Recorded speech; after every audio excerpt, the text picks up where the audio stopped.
Les conservateurs ont réussi à détruire le registre des armes à feu à travers le Canada. Partout à travers le Canada.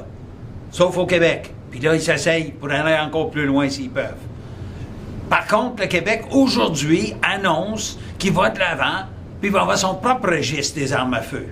Ça va être intéressant de voir qui va gagner dans cette affaire-là.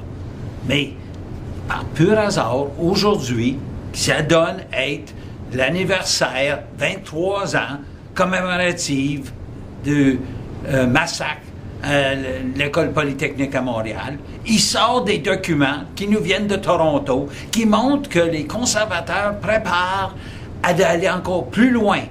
Ils veulent faire toute une série de changements très radicaux pour enlever la plupart des contrôles sur les armes à feu. Comme par exemple, avoir un permis pour 5 ans. Je dis non. 10 ans. La police dit non, 10 ans sans vérifier qui a un permis ou non, c'est bien trop long. Ça fait rien. Les conservateurs, ils vont de l'avant. Ils ont un comité mis sur pied, formé des associations de sportifs, de chasse et de tir.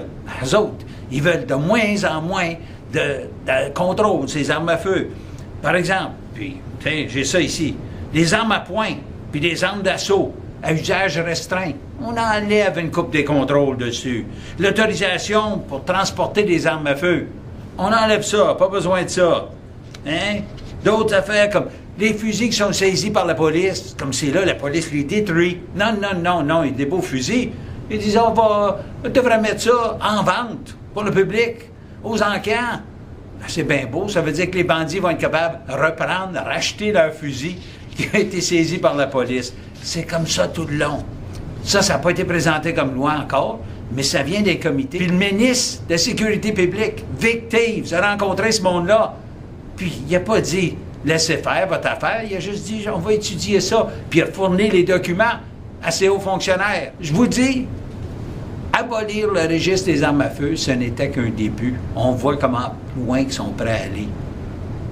Je suis Richard Cléroux, puis des fois on se demande qu'est-ce qui se passe au Parlement.